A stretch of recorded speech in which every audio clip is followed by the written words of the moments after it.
Good evening, everyone, and welcome to session 5.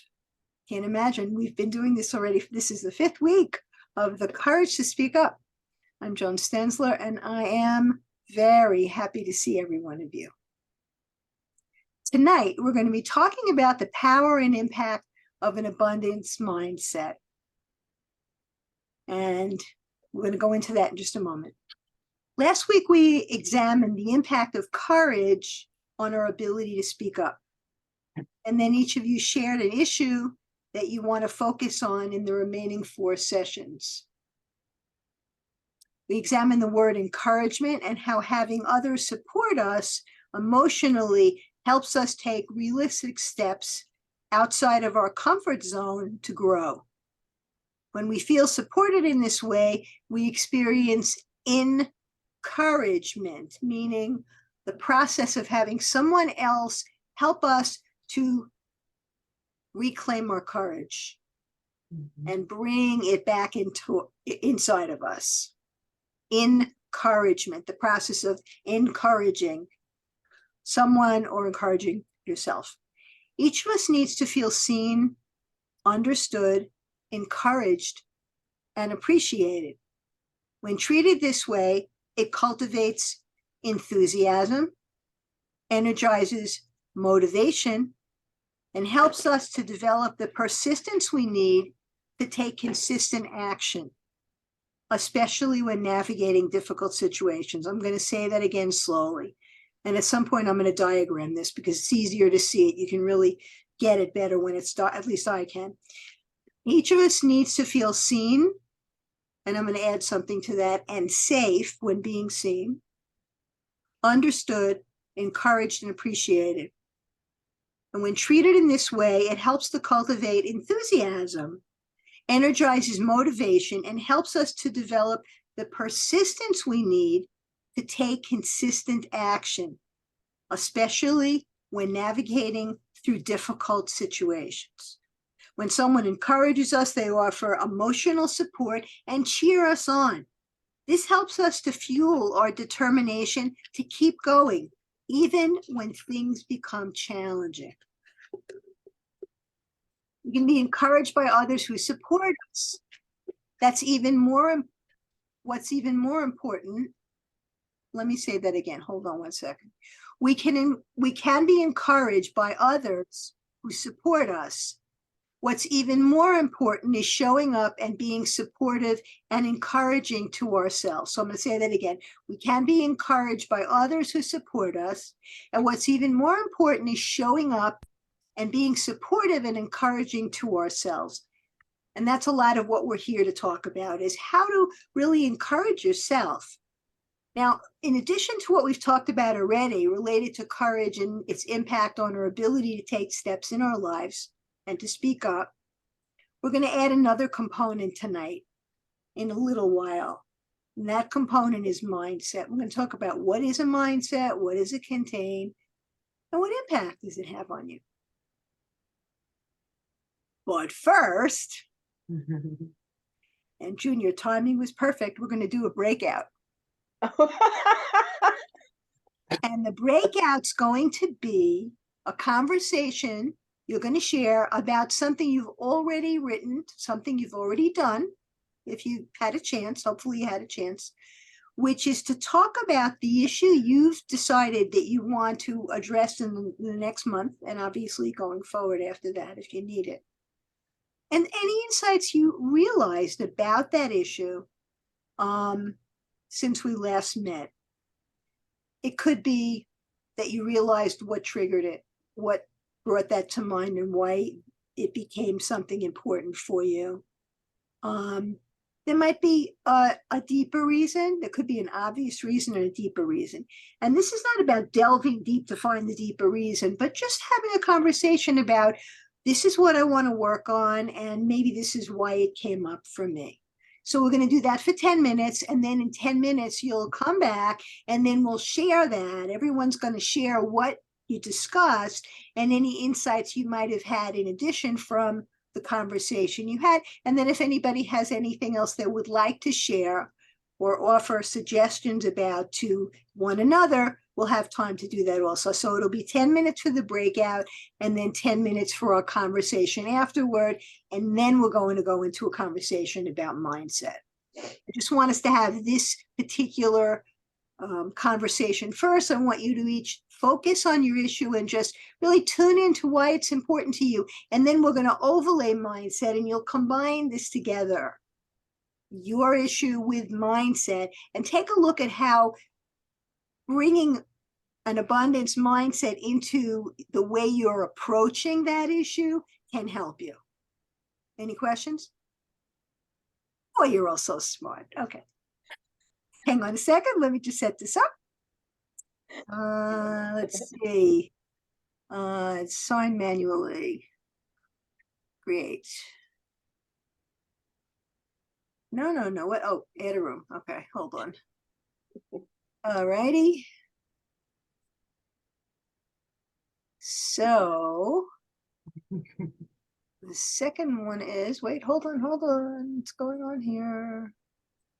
Oh, okay, here we go. So let me just make sure we're correct about this. Yes. So you will have 10 minutes and there will be a 60-second countdown. You do not have to do anything other than be aware that at some point when the time runs out, you'll be coming back. You don't have to come back before that. So just enjoy the conversation. I think this should be good. And I'm looking forward to hearing about it when you're done. See ya.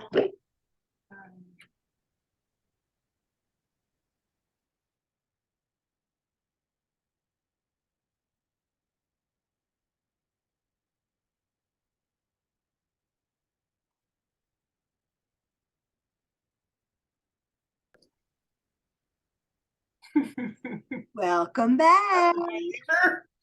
Other issues. Hello, how are you? Here we are. I'm hoping that was a good conversation for everyone. Yeah. Yeah. Good. Maybe not an easy conversation, but a good Not easy. but a good one. Yeah. The best conversations to have are the ones that aren't easy because they go deeper and they help you to really get clear on things and help you to get past stuff. Yeah. The fun ones are good too, but the really good ones are the ones that aren't as easy or as fun. So having said that, who would like to share first what you discussed tonight?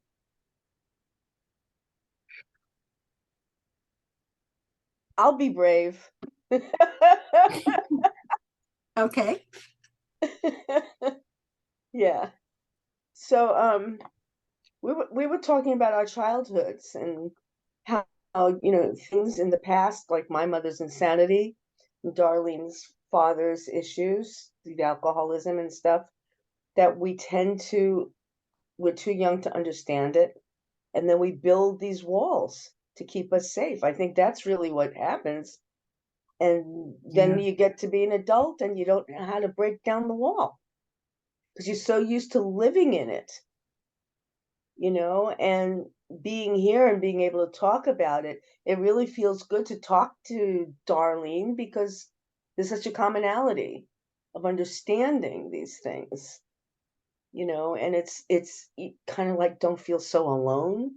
Because this isn't the kind of thing you usually talk to. You say, oh, you go out for drinks with friends or something. And you're not going to talk about this stuff because it's deep. You've got to be with the right people, right? Yeah.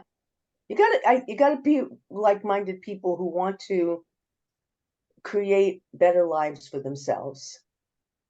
That don't want to just take, oh, this is the way it is, forget it. I don't believe that. And And also, non-judgmental, right.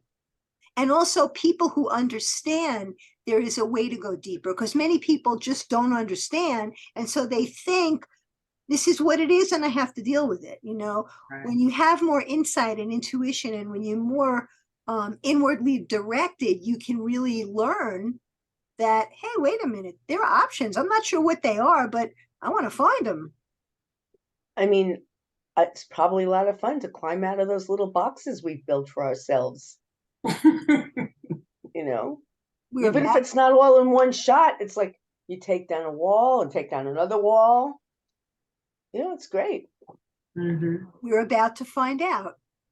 Yeah. Thank you so much. Who else would like to go and share what this was like? Share what you learned over the last week.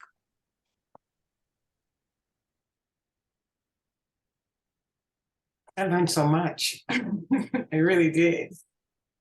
On top of the book you gave me, well, I was telling June that I changed my issue to, I'm not sure what I changed it to, communicating with my husband, who talks over me a lot. And, anyway, and also, I think we've been going through this really big change with COVID and everything. I mean, some things were there, but I think it got exacerbated with the closeness and the shut-inness and all that stuff. And there was like a lot of drinking, and so that's gotten worse, and the communication has fallen, and that affects everything. So anyway, I just wanted to let you know I changed that's why we were talking about that. I think this is way more important than I think it'll all come together, the public speaking and all of that, but this is way more important. So what was I going to say after that?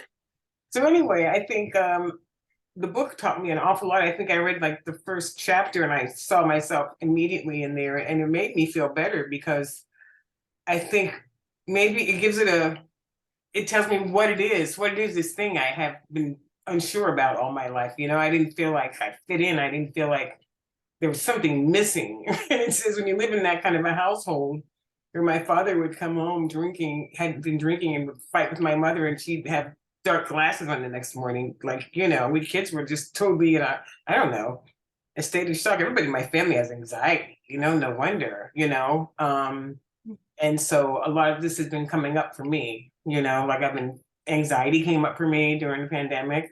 Like, I wonder, where the heck did that come from? My doctor said, well, usually it comes from, you've had it some other time for some other reason, and now it's back. And I thought to myself, I never had anxiety, Well, maybe I did. Maybe I've always had it and just, learned how to keep it at bay. But so anyway, it's been helpful to me, the book and the homework assignment especially. So, and I've made some little strides along the way, in my last week. So feel good about that. Yay, let's hear it for you. I spoke up. It's wonderful. How does it feel? Like, great. Great. You It deserve was always the thing of not being able to finish my sentences because, so I said, okay, I did my journaling after reading that book and feeling all those things. And I just said, I'm going to read to you what I wrote. And you can't interrupt me. And you can make comments when I'm finished, like that. And so it went very well. And we talked about it. And I thought it was great. Are you done? I want to make sure I don't interrupt you. I'm I'm done. sorry. I inadvertently did before. I'm done. Okay. So you wrote out something you wanted to say to your husband, and you said to him, I have something to say to you, and I want you to listen, and I don't want you to interrupt me. And he did. And the conversation went well. Wonderful. Wonderful. So yeah, I just feel like it's going to be very helpful for me, Not to mention my astrology report was saying this particular month is the time to really talk about your past familial patterns or something like that and work everything out. And I was just like, wow, I have to take advantage of this. This is telling me this is it. I mean, when all those things come together, it's for a reason, right? So can't wait till next month or I mean, I could, but maybe it wouldn't go as well, right? So it probably would. Listen, you are bringing a level of commitment and conviction and determination to this that's fabulous. Yeah. It can't go any way but well, whether or not the person responds to you the way you think they should or the way you wish they would. Right. You're still going to be speaking your piece, and you're going to be saying it in a way that feels authentic to you. And that's really what you're looking for. Right. Because it could change. I mean, just it could change. I mean, next week could be different. So Of have to be course it could prepared. change. That's what life is about. Yes. So that's so wonderful. I'm so pleased for you. Thank you. Yeah. Good Feels work. really good, like courage. Yep. Just a little bit is good. Yep. So ladies, how does it feel to you to listen to Darlene talk about what her week was like?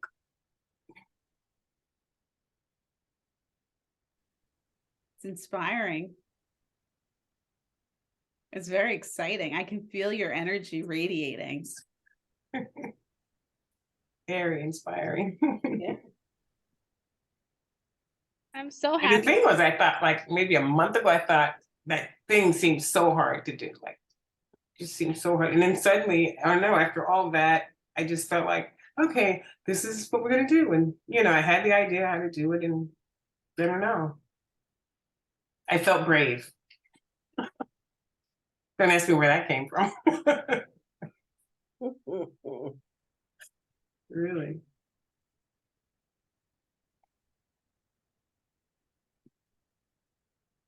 Maritza, did you want to say something?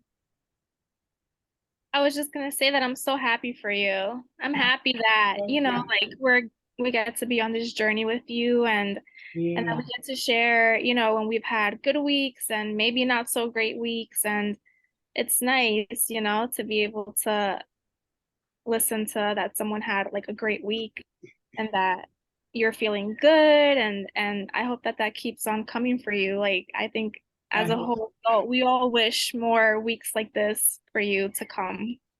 Thank you for all of us, right? Yeah. Beautifully said, Maritza. Who wants to go next? We still have a lot to cover, so I want to give you the time, but let's try to keep the flow going. Maritza and I were talking about taking baby steps in our progress, and then just reflecting on how those feel. I was talking about how I'll just take everything on for myself and I won't express a need that I have or an expectation that I have, specifically with my husband, like getting things done and chores and duties and whatnot. And I've been noticing that I'm doing like this negotiation and this compromise of like, I'll unload the dishwasher if you load the dishwasher, or I'll feed the dog, you take the dog out. And part of me is like, I shouldn't have to negotiate this. Like, this should just get done. But I do feel better in like expressing, you're going to take part in this activity that needs to happen. So I'm learning how to feel about this instead of just taking it on myself and then being resentful that I took it on myself, and also seeing how it feels to ask for help and putting it out there. So little baby steps. And I was saying that with these baby steps, it's going to become a practice. And then it's just, we're going to get into a flow. Like by the end of the week, we had split all the duties for the dog, and it's not a big thing, but it can get burdensome to feed the dog, give him his medication, take him out. And he's recovering from a knee surgery. So it's not just like open the door and let him go. We have to put a sling on him. We have to take him out in the harness and make sure he doesn't run. So it's more of just open the door and go. But little things like that. So I felt like by the end of the week, it was a successful week of divvying up some duties. That's wonderful. I have a question for you. I know you very well, so I'm going to ask you a question. I'm curious. So this divvying up of duties, what I heard you say is initially you would take it all on yourself. And then one of the steps that happened this week, which doesn't sound like a baby step, it sounds like a significant step, was that you said, well, I'll do this, you do this. You were delegating the tasks out, but you were willing to have him do some of them. Right? I like how you phrase delegating, because I was thinking of it as I'm negotiating and I'm compromising. Well, it sounds like you still have I'm not criticizing you when I say this, because I love you, Liz, right? Yeah. But it still sounds like you have very strong need to be in control of it all, except you're saying, I'll do this, you do this, and then we'll get it done. And he's like, okay. So that's a good step toward moving from, I'm doing it all myself, I can't let you help me, to this is what I like to do. You said what I'd like each of us to do. You said, however, you'd like to be able to ask him for help. Now, do you think, and we know a lot of where it comes from, right? It's family, right? But do you think that if you were to ask him to do something and help you, that he would? Or has this historically been an issue where he either doesn't show willingness or he does, but then he doesn't follow up? Or is he good at picking up when you say, can you help with what? Here are 3 things we need to do. Can you help with one of them? Or here are 4 things. Can you take 2? How does he respond? He's good about it. I know most of it is just on me and the reaction. Like, he'll grumble about it. And that triggers me. The old grumble He'll response. grumble about it. How That many of you triggers women, me. how many of you women know the old grumble response? And how often does it dissuade you from asking for help? I'm putting both hands up, right? The grumble response. Yep. I'll hear the grumble. It triggers me. I hear my father grumbling, and then I hear my mother say, forget it, I'll do it myself. And that's just ingrained in me. Sound familiar, forget ladies? it, I'll do it myself. So let me ask you a question. Have you ever had a conversation about the grumble with him? Yeah. But it doesn't come out very nicely. I'll say, don't get fresh. Forget it. And he'll go, no, I'm getting up. I'll do it. Can you say something to him like, I really appreciate that you want to help me, and I want you to help me too. You know that it's hard for me to ask for help, but I'm really going to try. And I'm really going to try to say it nicely. And I'm really going to try to, rather than saying you do this, tell you what to do, to say, I'd like you to help me. Can you help me? And I'm going to wait for you to respond. How does that sound? See what he says. Okay. And then you can say, there's only one thing that I really want to let you know. As you know, it's really hard for me to ask for help.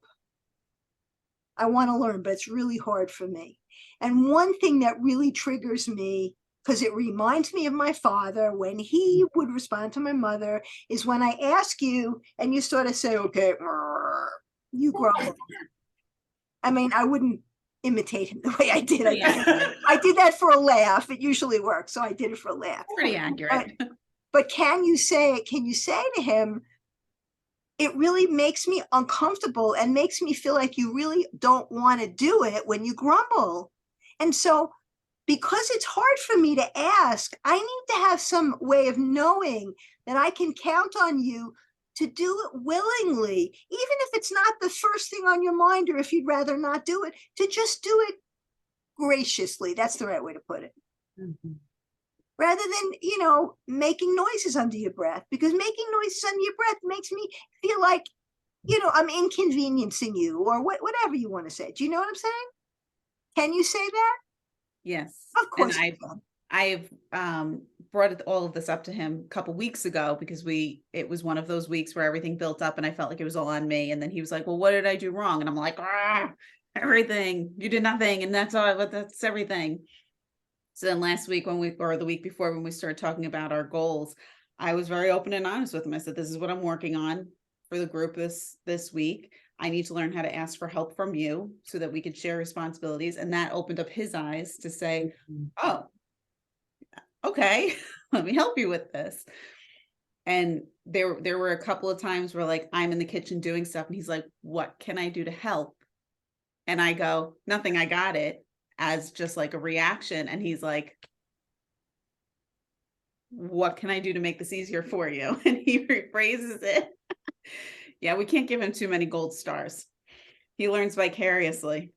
Wait, hold on. I think that deserves 2 gold stars. Yeah. And he asked you twice. Yeah, twice. What do you mean you can't give him too many gold stars? What does that mean? Can't give him too much credit. Why? Because he still grumbles. Hey, wait a still minute. grumbles. Hold on. this is going to sound funny. I don't mean it that way, but I can't help it. A grumble does not wipe out the good stuff. It just doesn't. I know. And that's one of the keys in a relationship, is when someone really does something to get under your skin. If they're trying to do what you're asking them to do and you hold the grumble against them, then the good stuff is going to go out the window and they won't try. You know Right. this. I know. And you can always go back and say, I was thinking about the conversation that we had the other day and realized that, you know what, I really didn't show you enough appreciation. When you asked me once and I told you, no, I haven't, and then you even made the effort to ask me again, I really appreciate you trying to help me in that way. Yeah. And I just wanted to tell you that. I didn't show it to you in the moment, but I just want to let you know. And Yeah. the grumbling can be a separate conversation. Absolutely. Because here's what happens. Here's one of the things that I find so frequently with couples.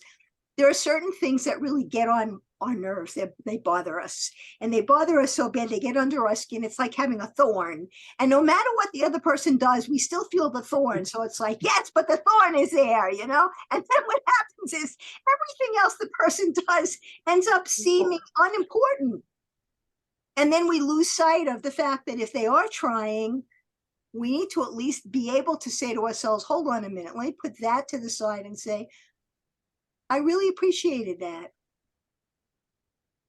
You're annoying the heck out of me about this, but I'm not going to tell you that, but I really appreciate this. There's one more thing that's coming up for me now that I'm thinking about, is when a task does get done, that I believe is just a shared task of living in this cohabitating, this I guess it's like an expectation to say, thank you for doing that. Whose I'm like- expectation? I think I have this expectation That that he should thank you? expecting me to say thank you. Or Or wait, you have an expectation that you think he has an expectation that you should thank him. yeah, Boy, it's, is it complicated. Okay. I make you work for your money. Oh, it's okay. That's okay. Um, I'm up for the challenge. You know that. yeah, I know a lot of it's in my head, but I do start to feel this like resentment of, oh, good, he folded the towels that I left on the basket out for a week and I didn't get around to it. Oh, good, he folded the towels. I should thank him for folding the towels, but do I really need to thank him for folding the towels when he uses the damn towels as well? Like this plays in my head, and then I fight with myself of, well, I mean, sometimes he'll say thank you for making dinner or thank you for cleaning up dinner. We try to be great to express that gratitude so that we don't feel that burden. Mhm. But then I feel this like anger and resentment of, why do I need to thank you for doing something that we both need? That's part of living together. Did anyone thank you when you were growing up for stuff you did in the house, or was it just expected of you? I think it was just expected. You don't do it for I'm not saying something I believe. I'm just making a statement that is a common belief. You don't do it for the praise. You do it because you're supposed to. Yeah. Well, the truth is, we aren't. The initial motivation to do something, we don't want the initial motivation to do something be just to get praise, but we as human beings need validation and appreciation. It's normal. Yeah, it's nice to be appreciated. Like my husband will say, thank you for making, he always says, thank you for making dinner. I'm like, okay, it's like something I just have to do all the time, right? But I don't really, but I mean, it's nice to hear that. And sometimes when we're not And it does used, take the edge off a little bit. yeah, and sometimes when we're not used to getting that compliment or that acknowledgement, it's like, oh, okay, it's okay. It feels weird. It's hard to take it in. Sometimes it's hard to give it for different reasons. And Liz, I know that when you're in the right situation, you can do that without a problem. I know that, right? But sometimes it's hard to give it, and sometimes it's hard to receive it. Mhm. And it's all part of the process. I think I'm going to make that a subsequent goal of all of this, is about giving and receiving praise, Yeah. or showing and receiving appreciation. And having that be something that you agree with each other that you're going to do. You come, you to create, excuse me, to create an agreement that that's what you're going to do for each other. To just, hey, thanks. Thanks for taking care of that. Thanks for helping me out with that. You know, It's training, Liz. You know, you gotta give positive feedback. If you want to It is. It really is like a training. It's like a Kind muscle of. memory. I didn't hear you. I'm sorry. It's like you're right. It's like a training. It's like creating this muscle memory of yeah, doing it. well, I'm excited to hear how it goes. You're a hard worker, and I know that you will do what you can do to try to see what you can do to work with this. I'm working hard not to be such a hard worker. Oh, I'm so happy you said that. Yay, she's working a little less hard. You can put your effort into it without trying so hard. Because often trying so hard comes from a place of feeling that you weren't seen. Yeah. Like, I try so hard. Right? But Klimt, I hope not.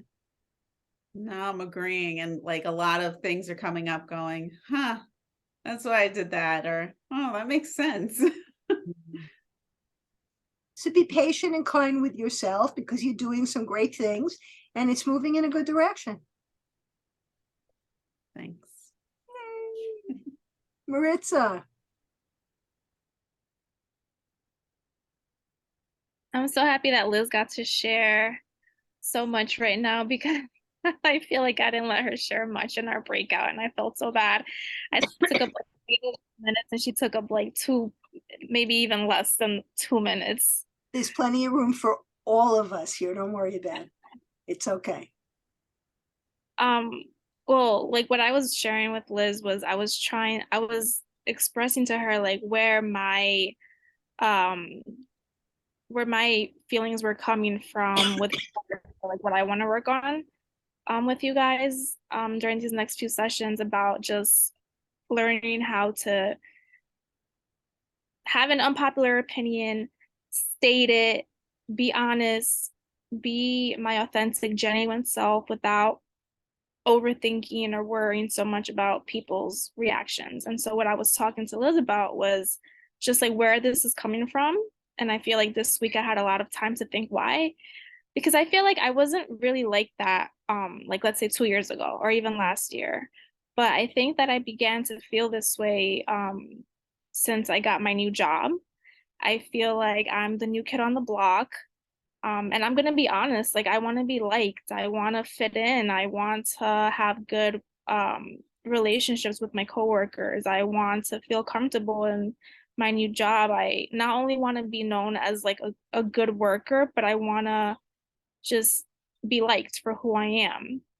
So I think that just meeting so many different people during these past few months has been a little bit intimidating for me, being that I was at my previous job for 14 years and now I'm like in this whole new work environment, completely different than what I'm used to. Just meeting new people every day, and it's not the kind of environment that I'm used to being in. So for me, I'm just like, I feel like I haven't had that opportunity to fully feel comfortable enough to say whatever I want to say, whether it's disagreeing with someone. And like I was telling Liz, like it's not like there are like violations happening or like it's like nothing negative. Like the people that I work with, they're all lovely and great and everyone is really professional and it's an amazing team to be on. It's just like little things like if we're just talking amongst each other and it can be something as small as like everyone agreeing that they like a certain type of food and I'm like the only one that's like I don't really like that. But instead of being like I don't really like that, that's not really my vibe. Like, I'm just there, like, smiling, like, not disagreeing, not agreeing, but I want to get to that point where I feel comfortable enough to be like, really, you guys like that? Because I don't like that. I like this instead, just casual conversation like that. And Liz was asking me, like, have you seen um like your coworkers like disagree amongst each other? And I have, and everyone is super respectful and super comfortable with each other. And it's a really healthy work environment. It's just me being in my own head, like, just like you just said earlier, Joan, like that yearn of, like, I guess, validation of wanting to fit in, wanting to be liked and validated by the people that you work with. So yeah, I think that's where this is mainly coming from. And another side of it is my boyfriend's family, like I was mentioning to Liz, is predominantly females, very strong, opinionated, kind of judgy at times.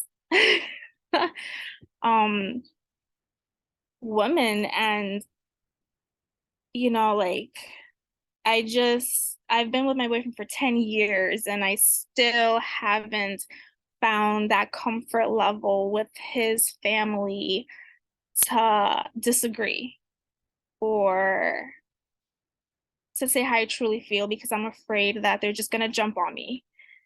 And instead of being understanding, that they're just going to be like, why? Because I've seen them do that amongst each other. So it's like, why wouldn't they do that with me? Like, I'm not even, I know I'm part of the family, but if you guys are doing that amongst each other, like, why would I not think that you'll do it to your brother's girlfriend? I just don't want to be a part of it. I don't want to feel embarrassed, like I mentioned. I don't want to feel awkward. I don't want to feel like insecure. So I decided to just stay in the shadows, just let everyone, voice their opinions. And I'm just there, like, again, like, not agreeing or not disagreeing. But I want to get to a point where I'm like, no, like, I don't think that's okay, or no, I don't agree with that, or I think that's wrong, or whatever it is that I want to say. Um, You so go yeah. for it. You go for it. We're going to help you. I wonder, I could be wrong, but I don't think so. But anyway, I wonder whether there was a connection at all between your choosing this issue about wanting to speak up and share how you feel, especially when someone's rude or says something or does something that you just really don't agree with, and what happened with the doctor a few weeks ago at work. The timing seems like it's coinciding, and it might not be. Do you think there's any connection? Um, Not really. I think there is a connection with um like me during this past month spending a lot of time with my boyfriend's family. I think that, and I've spoken to you, Jonah, about this, like, with Leo. I can, and I'm very open about this with Leo. Like, I can take them in small doses. Um, but when it's just Very small doses. small doses, like once a month is okay for me, but it's been like 5 consecutive weekends of us just like spending time together. So I think for me, it's a lot. And that's why these feelings came out. Aside from the fact that I'm still freshly new at my job, and I want to, like, just be able to be me and feel comfortable. I think that's beautiful. I also think, and I know you know this, but I think that part of learning to be authentically yourself is to be able to not feel afraid to say what you feel you want to say in the right situation. And also knowing there are going to be times with these people who, when they're really obnoxious, you're going to say, do I want to say something at this moment? Nah. And that'll be as authentically you as saying something in that moment. Because if you're saying to yourself, you know what, I don't want to say something right now, and you're doing it from an assertive place of consciously choosing it, it's not cowering in fear and saying, oh, I better not say anything because they're going to be mad at me. It's coming from a place of being empowered.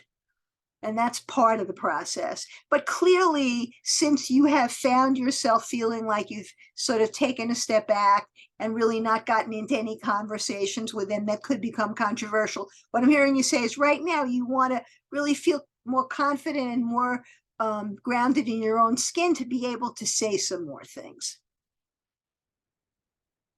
And I can't wait to hear about them when you do.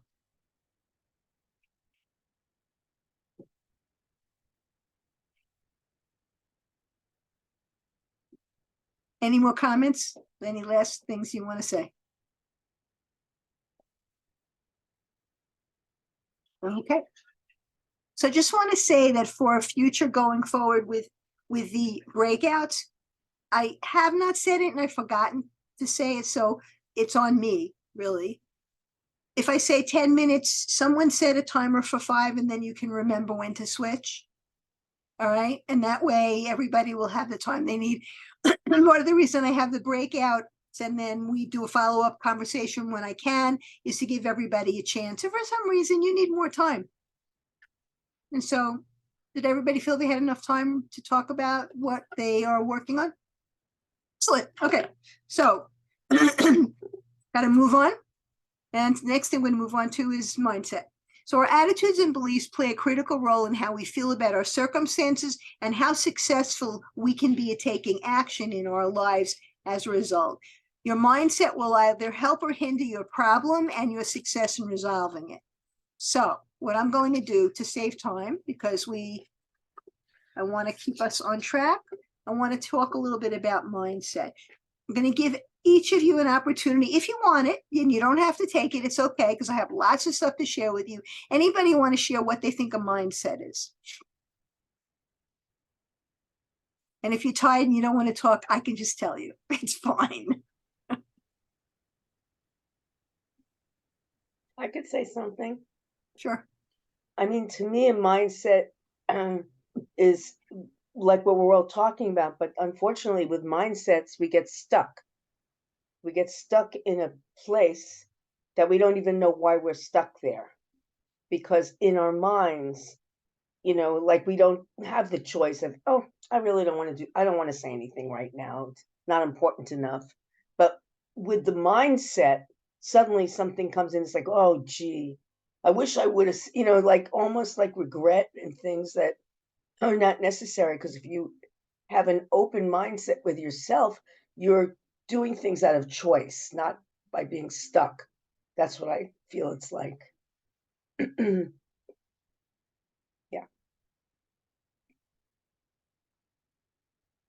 Mute. Unmute. I'm sorry. I clicked it didn't work.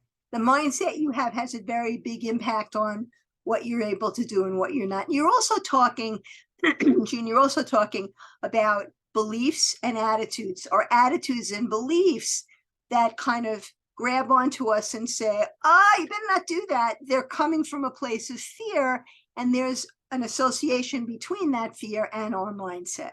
I'm going to jump right in because I want to get us a little bit caught up. We need a tiny bit more, a tiny few more minutes to catch up. So mindset refers to a person's mental attitude, perspective, or inclination. And I will send this to you, so do not worry about it. You don't have to like scurry like a squirrel and write it down. A mindset refers to a person's mental attitude, perspective, or inclination that shapes their thoughts, beliefs, and behaviors. It is the lens through which individuals perceive and interpret the world around them. Mindsets are not fixed or innate, but can be cultivated and changed through conscious effort. That's very important. They can be cultivated and changed through conscious effort. A mindset encompasses a set of assumptions, values, and attitudes that influence how individuals approach challenges, opportunities, and setbacks in various aspects of life, such as personal relationships, work, learning, and personal growth. And it affects how individuals handle adversity, view their abilities and potential, and make decisions. Now, I have a whole bunch of other stuff here I'm not going to get into because there are a lot of different theories about mindset. For the purposes of our conversation tonight, we're going to talk about, I was going to say 2 and I put 4 fingers up. We're going to talk about 2 mindsets because there are four. So that's why I put four. We're going to talk about two mindsets. We're going to talk about the abundance mindset and the scarcity mindset. And I'm going to go right into it now. Actually, let me just say this. An abundance mindset is when a person believes there's ample resources and opportunities available. And there's a lot more to it that I'm going to go into in a second. And a scarcity mindset is one where you believe that resources are limited and there is not enough to go around. And that things might not work out for me. They could work out for her, but they might not work out for me. So it has to do with your attitude. And we're going to talk about that in 1 second as soon as I bring the screen up, which I'm going to share with you right now. I have to first find it. Let's see what I did with it. Hang on a second. Okay. Here we go.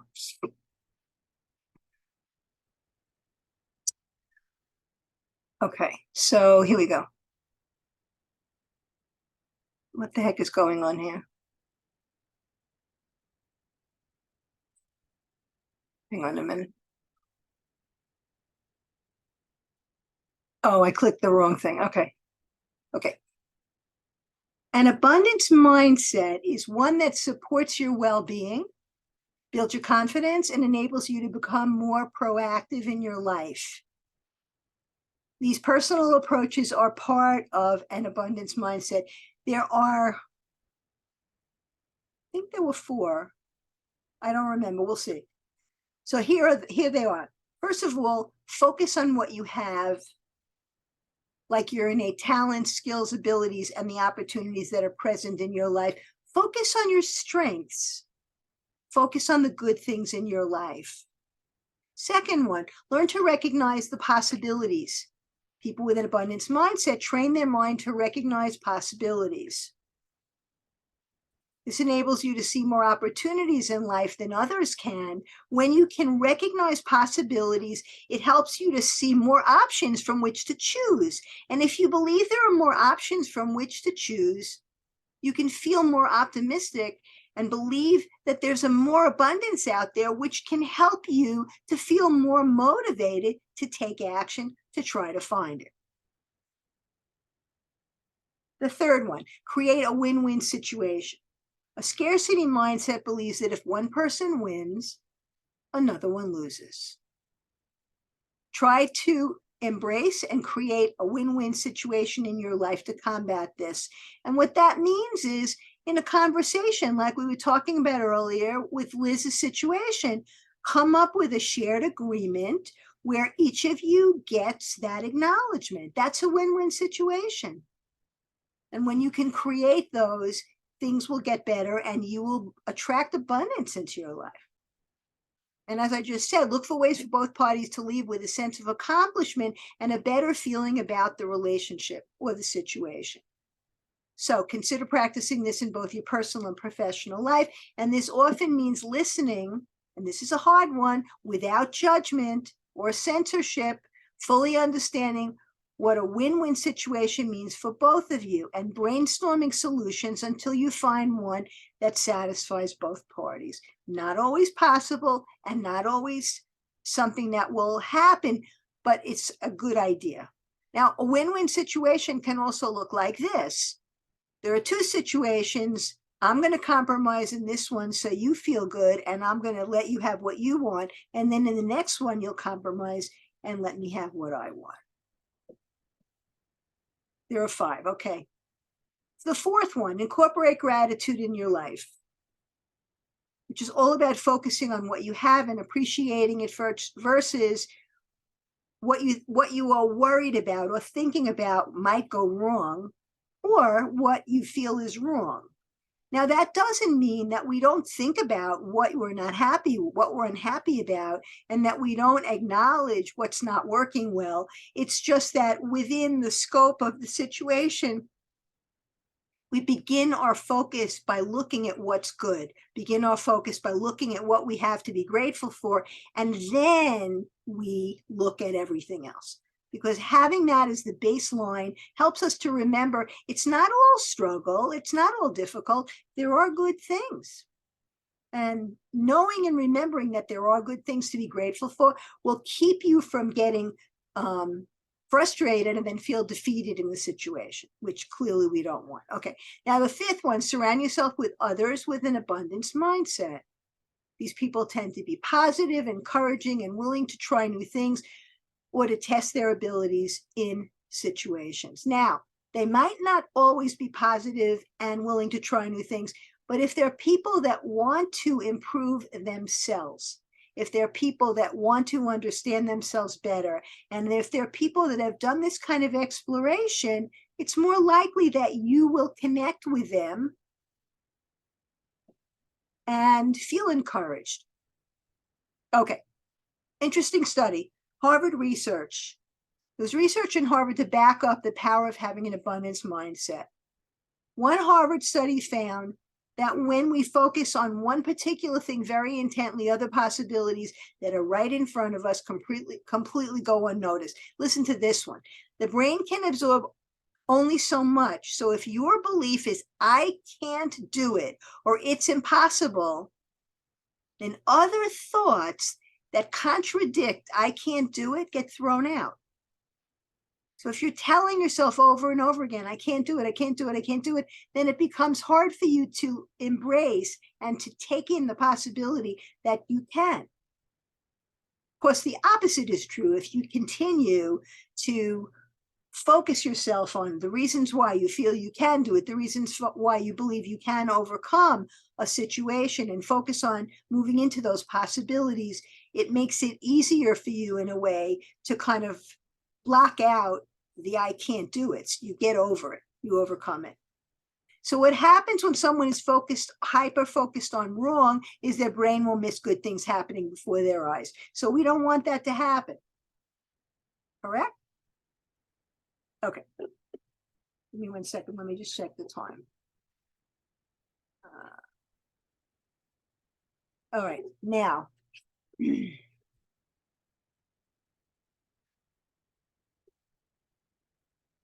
okay. Catching up, which is good. Now, questions on this? Comments about this?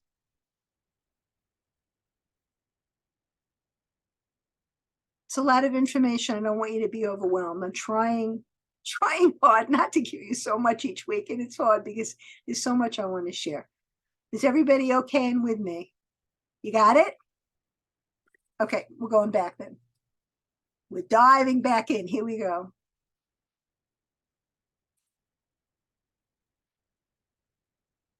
I hope this is the right slide. Okay, yes. So let's review. The 5 approaches in an abundance mindset. Focus on what you have, recognize the possibilities, create a win-win situation, incorporate gratitude into your life, and surround yourself with others with an abundance mindset. Now, I just want to make a statement. We'll talk about this further down as we continue, but I just want to say one of the reasons why it's very hard to be in a situation and have a conversation with someone who does not think this way is because you're coming from one perspective, if this is your approach, and they're coming from another. Let's take a look at what that looks like right now. Okay, so the difference between an abundance mindset and a scarcity mindset. In an abundance mindset, there's a sense of worthiness. You believe you deserve good things. And this belief will often motivate women to take action on their own behalf, even if they feel like the odds aren't in their favor or it's a difficult situation. You feel you're worthy, and the hard work of me, the hard work that's required of me is worth it because I'm worth it. Now, someone with a scarcity mindset has self-doubt, lack of belief in themselves and their ability to handle things, and concern about being overwhelmed and failing, and then feeling badly about yourself. The belief that I can't place faith into this person or relationship or situation because I don't know if I'll be able to handle what happens. So avoidance is often the result. Now, I just want to say that there's a difference between self-doubt because you don't have faith in yourself and self-doubt because you are thinking, I might be going into a toxic and dangerous situation where someone's going to try to bite my head off. It's not the same thing. Okay. If you are concerned about someone reacting that way, if there's doubt about how to handle it, it's understandable. I'm talking about a situation where someone just really does not have any belief in themselves, which may come from traumatic experiences, but who doesn't have belief in themselves and is so hesitant to take a step because they're afraid that they can't handle it. Okay. The second set, trust versus worry. In an abundance mindset, there's trust in being able to make things happen, trust in yourself and your ability to face challenges and get past them despite what it looks like. In other words, there's courage here, right? There's courage. I think I can handle it, or I think this is worth doing. There's a trust in the outcome or a trust in your ability to handle the situation. And then faith in a positive outcome, even though there's not evidence to prove that it will come out that way, but believing, you know what, I'm going to do this and I think it's going to be good. Whereas the counter to that in a scarcity mindset is worry, preoccupation with worry, believing that something bad will happen, that you will lose something, or that something will become worse instead of better if you try, which causes hesitation and self-doubt and fuels fear that makes it less likely you will try to do something for fear of a negative outcome. Again, if you are in a situation, or if you've had situations where there are reasons to not trust the other person, this is not the same, that's not the same thing. Okay, we're talking about someone who's got a very shaky sense of themselves. Not talking about somebody who has the ability to handle situations in some aspects of their life, but then there are some where, for various reasons, and often good reasons, they hesitate. That's not what we're talking about. All right. So trust versus worry, and then abundance versus scarcity, right? Abundance, thinking big and believing there is enough for you and others of whatever you may need. And it's possible to create positive change in your life and in the world. The universe has good things with your name on it. And the scarcity belief is that there's not enough to go around in love, in relationships, in wealth, in resources and opportunities. And when you start off believing that there won't be enough, you will easily be discouraged. Now, this, sadly, is a very prevalent mindset in many people in the world today. There's not enough. And they can't have stuff they want, because if they have it, then I won't have it.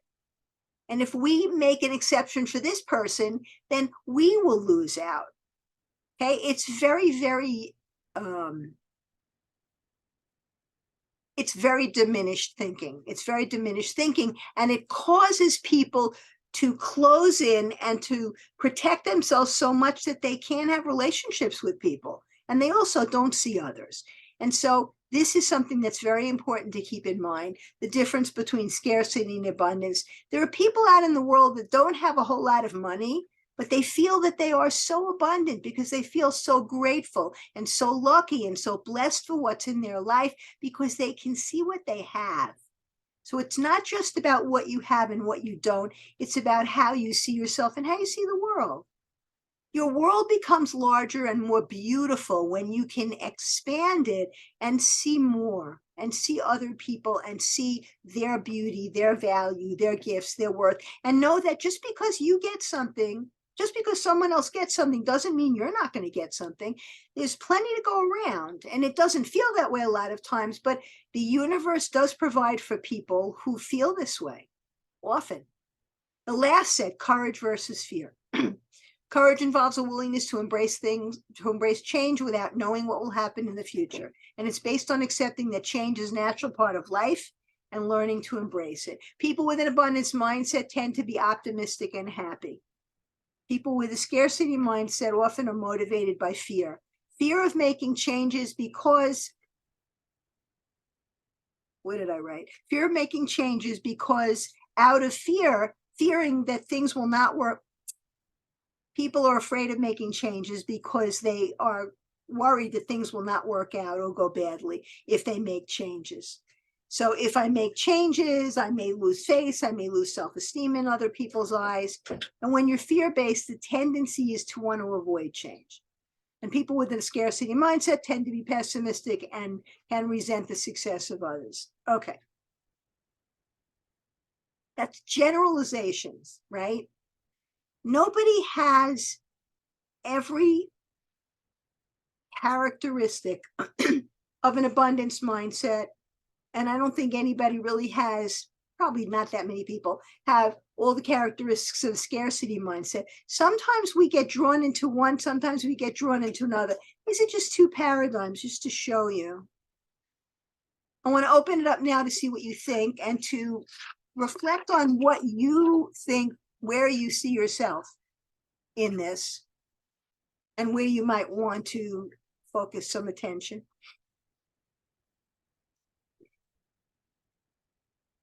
June. Well, I was looking at the homework and I was looking at some of it. What I see in myself is that I have an abundance mindset for everybody else but myself. Like I'm the first to help everybody and make sure that they get, like I just took a guy who's been writing musicals for years and set him up with one of the best singers on Broadway, best studio, put them all together, and it came out beautifully. But I'm more or less, sorry, I still have this thing. I'm less able to treat myself with the same loving care. And so I'm scarce with me, but abundant with others. And I have not been able to change that. I mean, people always say to me, June, you're like, the mayor of New York. You always know where to go. You always know what to do. You always put everything together. And then for the most part, here I am kind of feeling fragile about myself. And that's difficult. And that's what I realized in the homework. Mute. I keep turning it on mute so you won't hear me coughing. That's a very brave admission. I feel fragile. I feel vulnerable within myself. Yeah. Here's the good news, and it's really good news. So take it in as good news. The fact that you can do all this amazing stuff for everybody else tells me you can do it for yourself. You don't know how to do it, but you have the resources within you, tremendous resources that you can learn to give to yourself. Well, it's interesting. Just to give a really quick example, I got this movie made in California. I'm listed as the co-producer. I found the script and I put the cast together, and I spoke to the guy in California who's a filmmaker, and he entered our film into 43 festivals. Wow. I just found this out last night.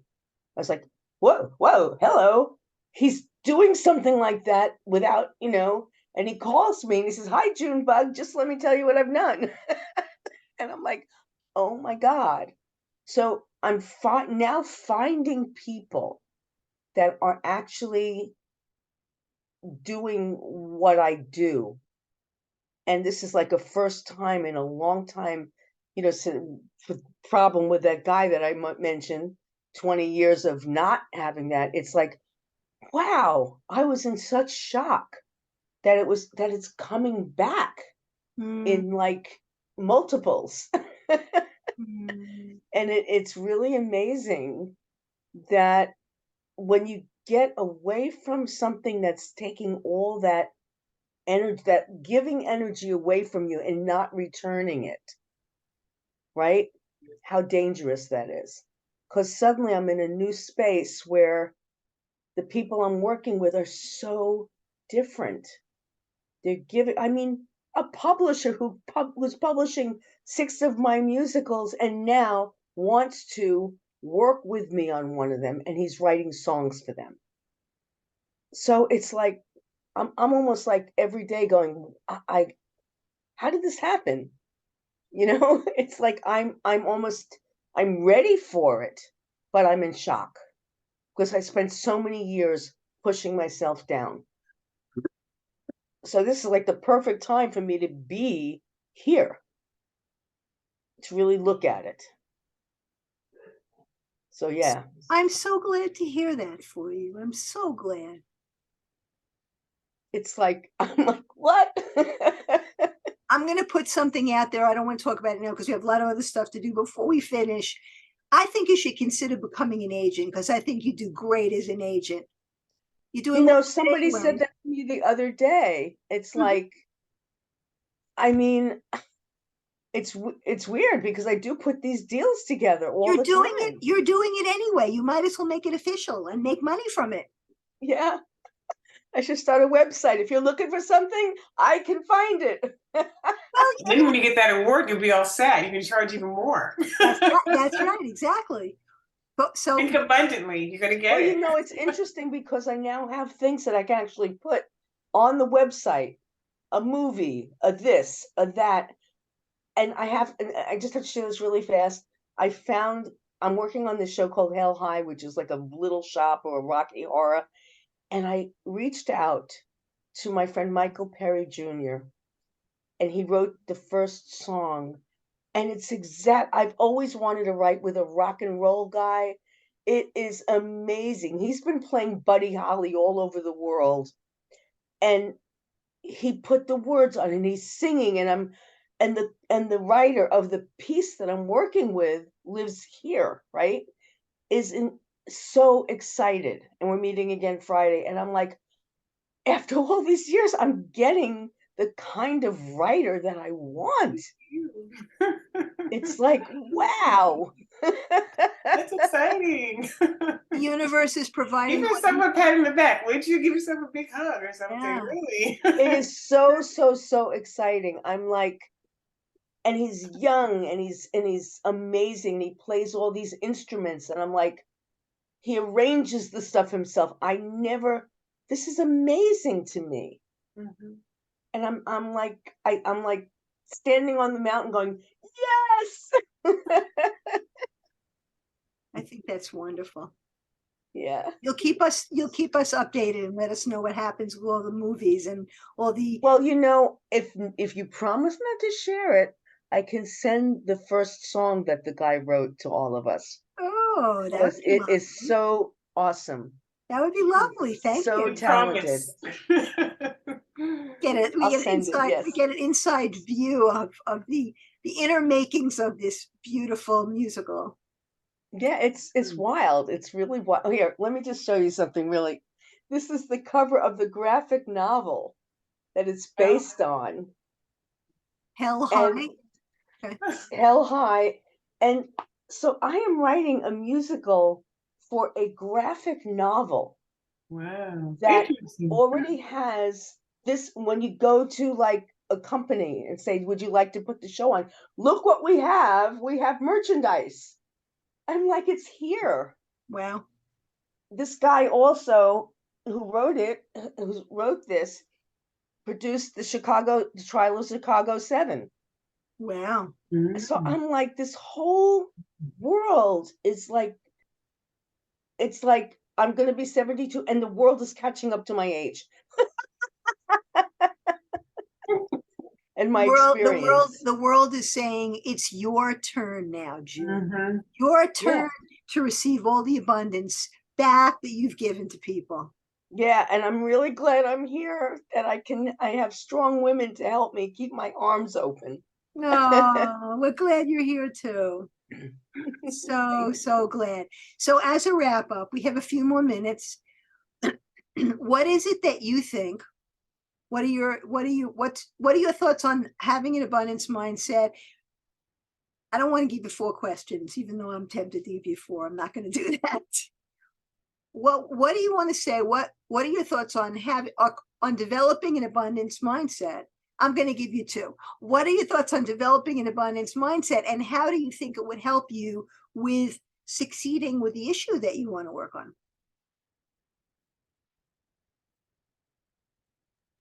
Liz. I was thinking about the one about being grateful. I don't remember how it's phrased exactly, but being grateful for what you have already and using that as like a point of, what you I'm at a loss for words now. It's like you have this, it's really good, let's make it great, instead of starting at the very bottom and saying I have nothing, or this is never going to work. Starting with what's already good and taking it up a level. Focus on your strengths was one, right? Yeah. Gratitude into your life. Right. Like not being stagnant or saying, oh, it's good enough. Let me focus on all these other things that I don't have or that are really negative or really hard. Focus on what's already good. So I have somebody who is willing to take on work and projects and things and work with me on these things. I don't have to do it by myself. Somebody, who is that somebody? My lovely husband, Michael. There you go. Okay. And it's a foreign concept to me to be in a partnership, an equal partnership. I didn't see that growing up around me. Everything was very unequal or unequal. It was Especially between men and women, right? especially between men and women. So I want to harness that. I have something good. I am grateful for the partner that I have who we see each other as a team. Let me work on that now. Let me help make that better. That'll be my focus this week. Can I just change one word? Oh, you said focus, right? But I want to change work to focus. Let me focus on that now, because work, you know what I picture? Emotionally, I picture you with a shovel digging a hole, like doing construction and working hard kind of thing. I very much am I'll do it myself. Asking for help is a weakness. Like I have to really. I'm not even talking about whether or not you do things yourself. That's fine. I'm just saying ease back a little bit and don't try not to work so hard. I don't mean don't do hard work, but this is what I mean. Just try to find a way to move into it with a little bit more ease and a little bit more trust that you don't have to put that much effort into it to get it to work.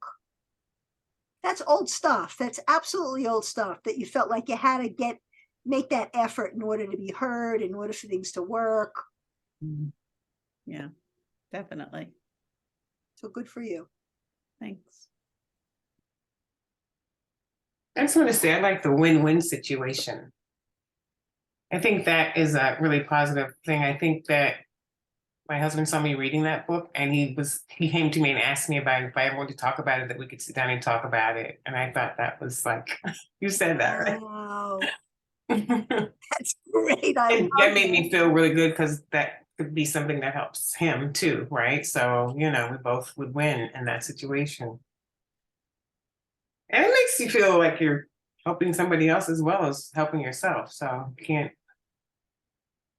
And that was an unexpected surprise. Can I ask the name of the book? Oh, yeah, I didn't show you guys that, did I? Can you see it? Yes. I mean, I read it and I just saw myself in the first chapter, so. So the book is about common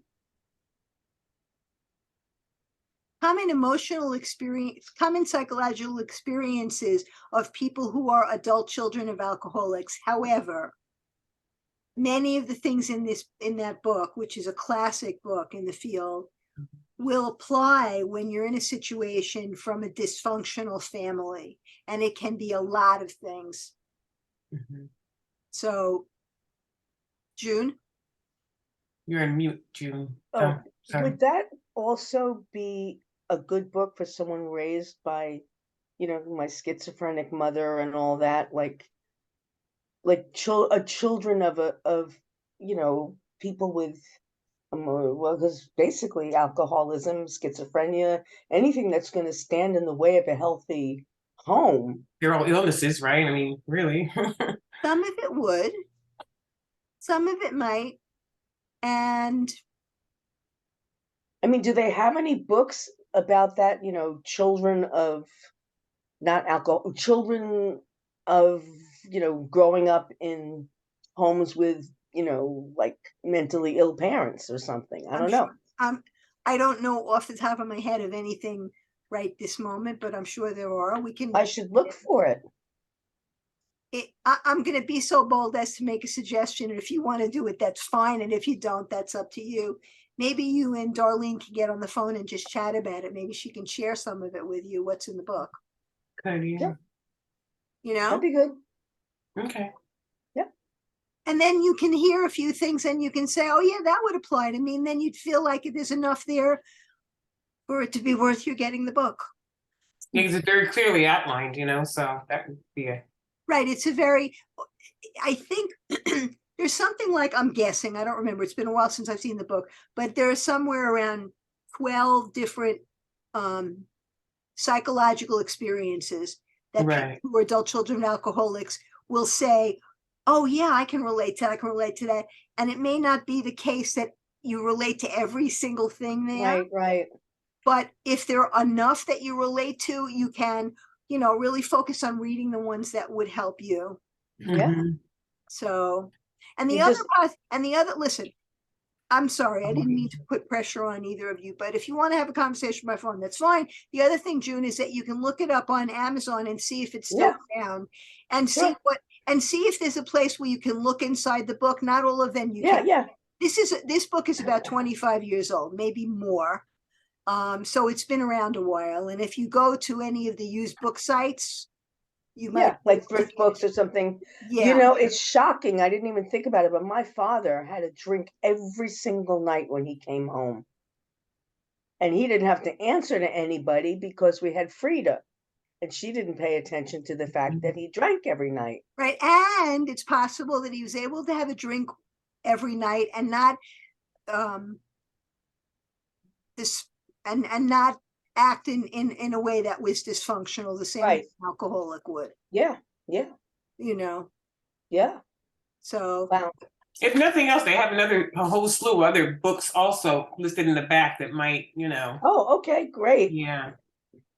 I'll take a It's- look. I have found that book has been very helpful for people who have been in families where there was someone who's very physically ill, like someone who had a sibling who was very ill and there was an imbalance in the family, or Mhm. someone who had someone who was a workaholic parent. That's Yeah. also similar. Often people who come from families where there's a workaholic parent, often when you look at it, a generation up is alcoholism. Usually workaholism Mhm. goes to the next generation. So there are similarities there as well. Yeah. Okay, so what I'm going to do is the following. I didn't send it to you this week because we were talking about it this week, but what I will do is I'm going to send you this, which is a sheet that has the different beliefs for the abundance mindset and for the scarcity mindset, but also actually, and you can have that if you want, you're welcome to it. I'm also going to, as part of, well, the replay will include the slides, which will have all of that too. That if you want this for your reference, I will be happy to send it to you. So next week we talk about worthiness. Like, Embracing your worthiness. And one of the things we're going to do, and Liz and Maritza know this well, I'm going to send you something that is it is a quiz that's called the Awesomeness Quiz. Basically what it is a checklist of different characteristics and qualities and abilities and things you're known for. And what I want you to do is I want you to fill it out. All you have to do is take a look at it and check it off, check it off, check it off. But I want you to take your time with it. It's not going to take that long, but I want you to take your time. And if you get to one thing on the list and you look at it and you're like, is that me? Take a few seconds to decide, is that me? And check it off if you think it is. And then what we're going to do next week is we're going to take a look at that together. We're going to explore what worthiness is, and we're going to take a look at that together. Because often what happens is there are many amazing things about yourself that you don't even necessarily give yourself credit for or think about. It's like, I'm too busy to think about how cool I am. I'm too busy to think about how awesome I am. And by the way, how many people have been taught, if you think about how cool you are, if you think about how awesome you are, that's being really, that's being egotistical. That's being, I'm trying to think of the word. It's a word and I can't think of it. That's being a braggart. You're bragging about yourself, or that, you shouldn't do that. You should be humble. That's nonsense. Because it's one thing to look, it's one thing to, Maritza, go ahead. I was just gonna say, or conceited.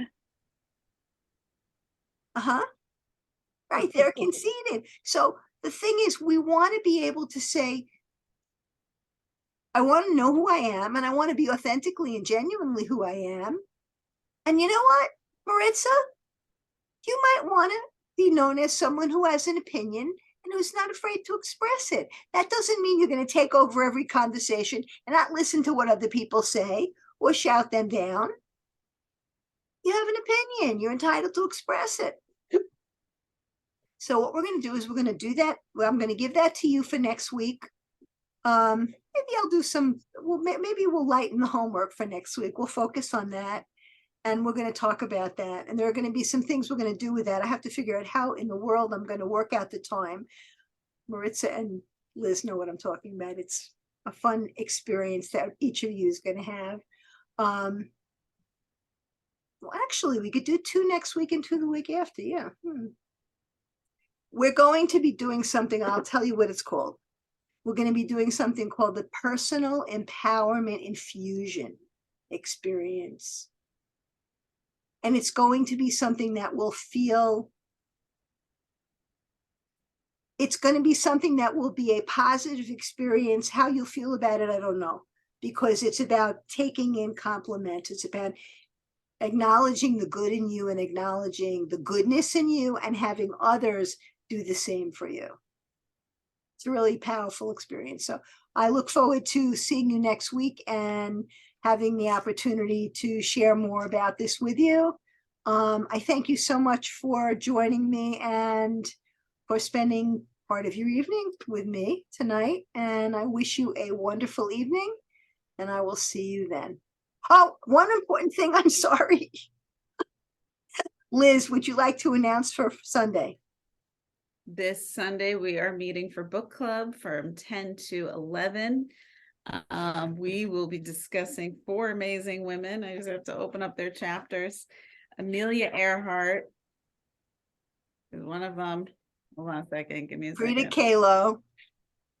Yes. Amelia Earhart, Frida Kahlo, Nora Ephron, and Diana Vreeland. 4 incredible women who have defied odds, stood up for what they believe in.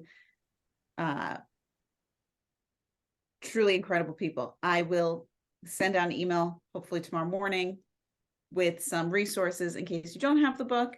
It's something that you could take a look at and just get an idea of, if you don't already know who these amazing women are.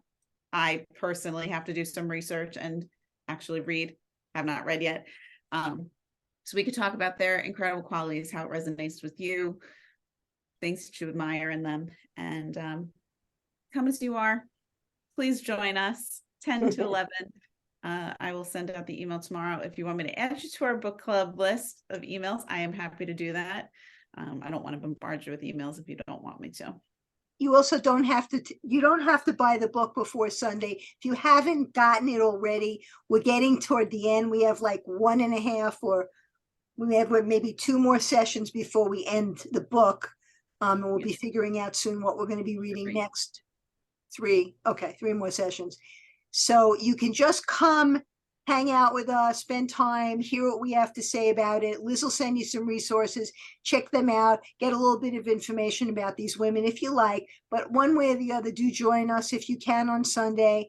For those of you that are in my Facebook group, So excited that I have a Facebook group. For those of you that are in my Facebook group, the Women's Empowerment Incubator group, the information is there, the link is there, all of that, okay? But Liz will be sending out information on that tomorrow. If you're not in the group already and you'd like to join us, you don't have an obligation. There's no obligation to participate at any particular level. I'm trying to post 4 or 5 times a week. I'm actually making that happen, which is kind of cool.